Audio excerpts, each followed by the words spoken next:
नमस्कार दोस्तों, आज आपका फिर से स्वागत है हमारे यूट्यूब चैनल में।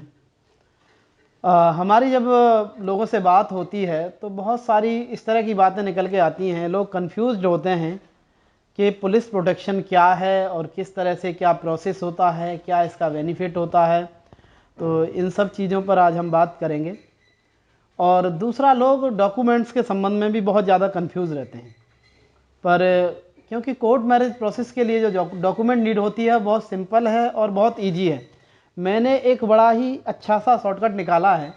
हमारे पास बहुत सारे डॉक्यूमेंट हैं, जैसे वोटर आईडी है, आधार है, पैन है, ड्राइविंग है, बर्थ है, राशन कार्ड है, बैंक पासबुक है, पासपोर्ट है, यानी आपका बर्थ और कास्ट सर्टिफिकेट भी, यानी लगा के 10 से ज़्यादा डॉक्यूमेंट ऐसे होते हैं जो जनरल डॉक्यूमेंट हैं।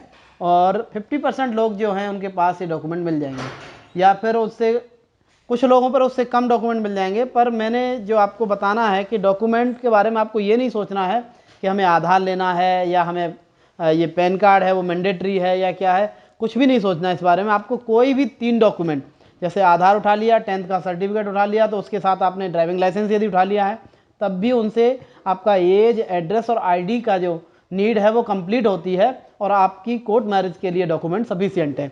यानी शॉर्टकट है ये। आपको 3 डॉक्यूमेंट आंख बंद करके रेंडमली उठा लेने हैं, कोई से भी। ब्राइड और ग्रूम के लिए ये बात हुई। और पासपोर्ट साइज फोटोग्राफ्स की नीड होती है।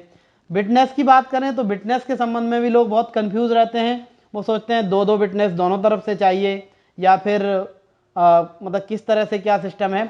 इसमें भी आपको कंफ्यूज होने की जरूरत नहीं है। ब्राइड ग्रूम के लिए केवल 2 विटनेस की नीड होती है। ये आपके फैमिली मेम्बर्स हो सकते हैं, रिलेटिव्स हो सकते हैं, फ्रेंड्स हो सकते हैं।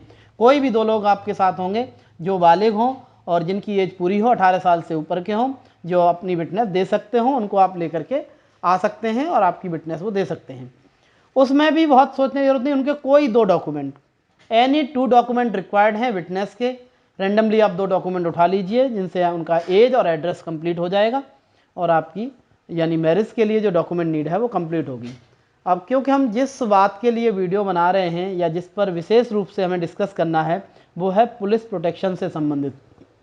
कई बार क्या होता है, फ़ोन कॉल्स पे जब हमारी आप लोगों से बात होती है तो बहुत सारे लोगों का ये क्वेश्चन रहता है कि हमारी किसी से वहाँ बात हुई थी या दूसरी जगह बात हुई थी, उन्होंने ये बोला था कि 3 महीने मैरिज होने के बाद 3 महीने तक आपको अलग रहना है, गायब रहना है।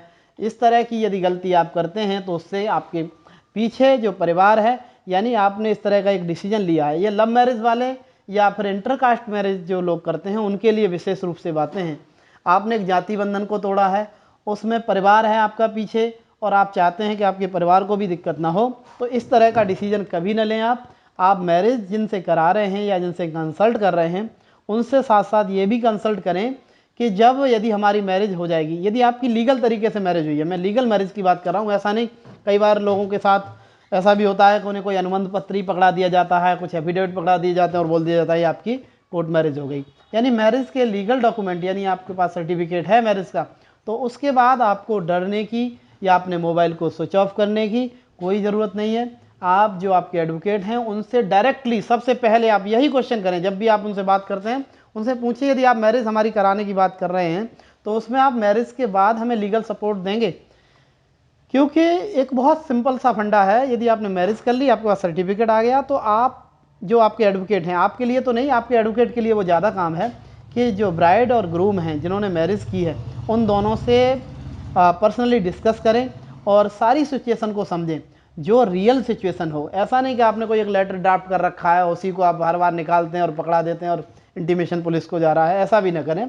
जो वाकई में आपको लगता है कि इस तरह की सिचुएशन है उसके हिसाब से लेटर की ड्राफ्टिंग की जाए और इंटीमेशन तैयार करके पुलिस को दिया जाए।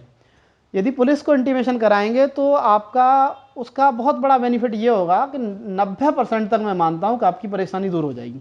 यानी आपके खिलाफ कोई केस, यदि मान लीजिए सपोज करिए एफआईआर नहीं हुई, अब तक एफआईआर नहीं हुई है और आपने मैरिज की है और पुलिस को इंटीमेशन मिल जाता है, तो पुलिस आपके खिलाफ केस रजिस्टर्ड नहीं करेगी।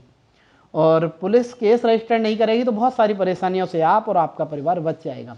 अच्छा, बात रहती है यदि दूसरे पक्ष को भी देख लेते हैं। कई बार लोगों की इस तरह की बातें आती हैं कि पुलिस की तरफ से सपोर्ट नहीं मिला, या फिर जो घर वाले हैं वो प्रभावशाली हैं, बहुत अच्छी पकड़ रखते हैं समाज में, या फिर नेता नगरी के लोग हैं, वो हमें परेशान करेंगे। तो उस केस में यानी 90% तक मैं मानता हूं कि आपकी प्रॉब्लम पहले ही सॉर्ट आउट हो जाएगी। यदि इस तरह की 10% हम मान के चलते हैं, इस तरह की भी कोई दिक्कत आपको आती है, तो उस केस में आप हाई कोर्ट और सुप्रीम कोर्ट जा सकते हैं, आप प्रोटेक्शन करा सकते हैं मैरिज का। उसके बेस पर अपनी FIR यदि हुई है तो उसकी भी क्वेश्चन हो सकती है। तो मैं सबसे बड़ी राय आपको ये दूंगा कि आप जिन एडवोकेट से बात कर रहे हैं उनसे फ्रैंकली पूछें कि यदि हमारी मैरिज आप कराएंगे उसके बाद जो सर्टिफिकेट मिलेंगे वो लीगल होंगे, क्योंकि गवर्नमेंट के जो भी सर्टिफिकेट हैं जनरली मैं देख रहा हूँ पूरे भारतवर्ष में सब सर्टिफिकेट ऑनलाइन है, ठीक है ना। तो उसको आप चेक भी कर सकते हैं, जिससे कि आपका विश्वास जगेगा उस मैरिज के प्रति, और उनसे आप ये डिस्कस करके रखें पहले से कि वो आपको लीगल सपोर्ट देंगे। और इस तरह की यदि बात है तो आप आगे अपने एडवोकेट से कंसल्ट कर सकते हैं और आपको बहुत सारी परेशानियों से आप बच सकते हैं। धन्यवाद।